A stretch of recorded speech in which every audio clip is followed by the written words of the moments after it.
ئەمە پەرلەمان نییە کە ئێمە هەمانەکە کەی حکوومەت ئاراستە و ئیعازەڵکا کۆ بێتەوە کەی نەشێوە کۆ نەبێتەوانێت. بەپێی بەدواداچوونی ئینستتیوتی پەی کە چاودێری کاروباری پەرلەمانی کوردستان دەکات لە ماوەی ساڵی ڕابردوودا پەرلەمان کەمترین کۆبوونەوەی کردووە لەگەڵ ئەوەی کۆمەڵێک قەیران ڕوویان لە هەرێمی کوردستان کردووە لە ئێستادا جگە لە حکوومەت پەرلەمانی شەفافەتی خۆی لەدەستداوە و لەم خولەی پەرلەماندا نازاندرێت چەندە پرسیار ئاراستەی حکوومەتی هەرێم کراوە. ئەم راپۆرتە کە هەڵسەنگاندنێکی بۆ خولی گرێدانی پاییزەی ساڵی 2020 کردووە. بەپێی بەدواداچوونەکە چەندین جار لەلایەن ئەندامی پەرلەمانی کوردستانەوە داوا کراوە گفتوگۆ بکرێت لەبارەی قەرزەکانی حکوومەتی هەرێمی کوردستان، بەڵام حکوومەت و سەرۆکایەتی پەرلەمانیش ئامادە نەبوون کار لەسەر ئەم دۆسیەیە بکەن.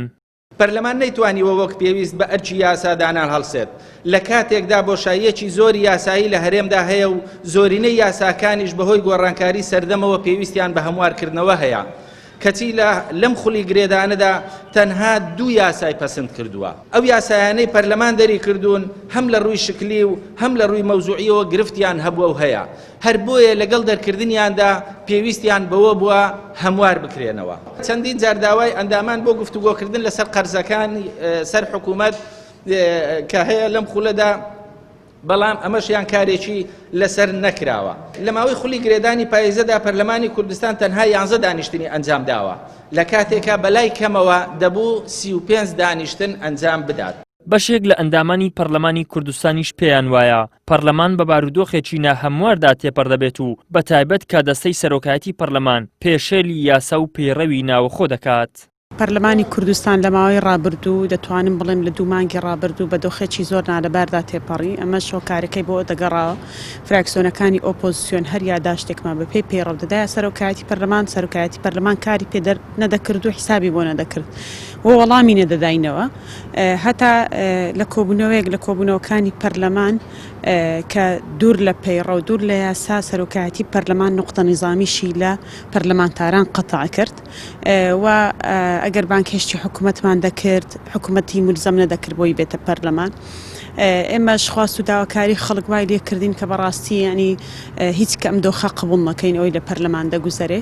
بۆیە کۆبوونەوەیەکی پەرلەمانمان پەک خست گوتمان نابێ کۆبوونەوە بکرێ هەتا لەسەر قوت و بژێوی خەڵک نەبێت. پەرلەمان بە دۆخێکی زۆر نائاسایی هاتی ئەپەڕێەوە هیچ خولێکی پەرلەمان وەکو ئەم خولە شڵەژاو نەبووە. دەرەنجام واقعێک دروست بووە کە بەڕوونی دیارە کە پەرلەمان پەکەخرێ. هۆکاری پەخستنەکەشی ئەوەیە کە پەرلەمان باڵاترین دەسەڵاتە بۆ ئەوەی کە سزا بدات لێ پرسیدنەوە بکا بەداداچوون بکا بەرەنگاربوونی گەندەڵەکان ببێتەوە چاکسازیەکان بکە چاودێری بکە وردبینی بکە. کاتی حکوومەت پێویستی بەوەیە بابەتێکی دیاری کرا و دەنگی پەرلەمانی بۆ بدرێ. لەگەڵ بۆشاییەکی گرنگ و گەورەی یاساداناندا پەرلەمانی کوردستان لەم خولەی گرێدانەدا پەرلەمان تەنها 2 یاسای پەسەند کردووە کە ئەم یاسایانە خۆیان پێویستیان بە هەموارکردنەوەیە.